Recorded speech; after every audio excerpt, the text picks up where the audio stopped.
One of the criticism, Dennis, of the Prime Minister, of course, is that he's been overseas a lot. He's always on a plane, and now he's in Washington, D.C. this week to lock Australia into the Biden administration's far-reaching Inflation Reduction Act. That's as well as steadying this AUKUS relationship. Take us through the politics of all of this, and do you think it's a good move for him to be away right now? Look, I feel sympathetic towards the Prime Minister.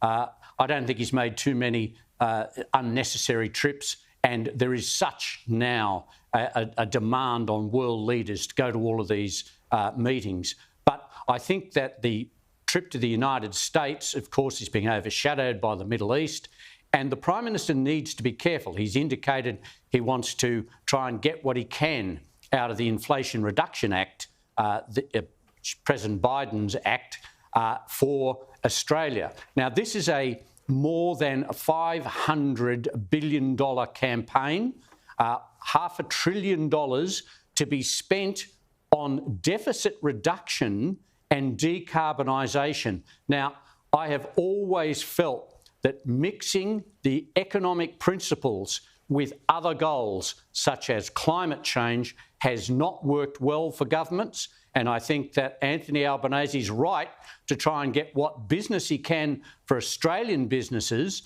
out of this more than $500 billion spending by the US.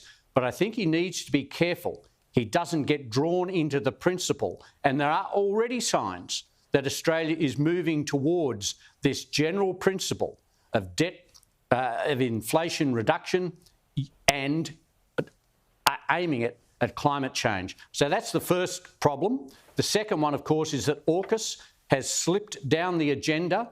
The schmozzle over the Speaker in the House of Congress has made it much more difficult for Anthony Albanese to actually talk to people about the AUKUS legislation that is required in the US. And, of course, having it overshadowed by the Middle East means that this enormously important project for Australia is down the list on the priorities of the US. And this is the overall problem for Anthony Albanese's trip to the US and China straight after.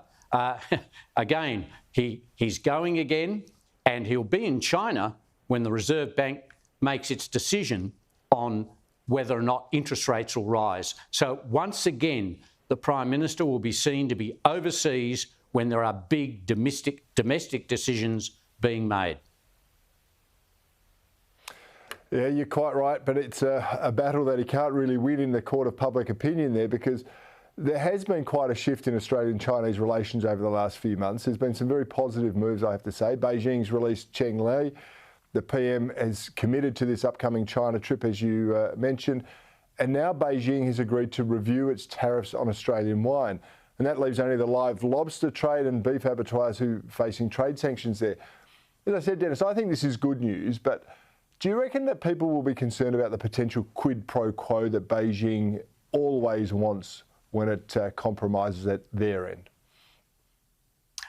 Absolutely. I think that, yes, this is good news. There has been, changes on barley, wine now. Lobsters are still out there. Cheng Lei has come back. And so these are all good signs. And it may be that there'll be more good news when the Prime Minister is in China. But the Chinese government is very transactional. And of course, there is a point here that the Prime Minister is going almost directly from the US to China, from one president to another. And the two presidents are, of course, trying to get together, but there is great rivalry. Australia is in danger of being caught in the middle, and China will expect a quid pro quo. And we've already seen, before the Prime Minister left, the review of the Port of Darwin lease, which China has. China has this 99-year lease on the Port of Darwin. The US isn't particularly pleased with this idea, particularly with northern exercises with US troops. And so already we have seen Australia has said tick to the continuing lease of the Port of Darwin, and people will be looking and expecting more to come. I think there is a danger that these two trips will be seen as not achieving enough for Australia.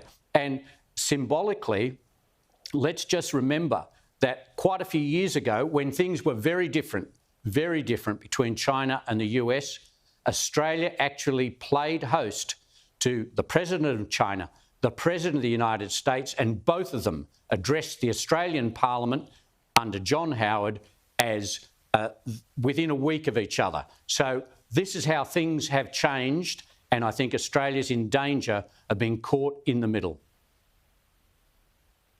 I think that's right, Dennis Shanahan, and it won't only be the US who are unhappy about the renewal of the Darwin port. I think plenty of Australians will have something to say about it as well.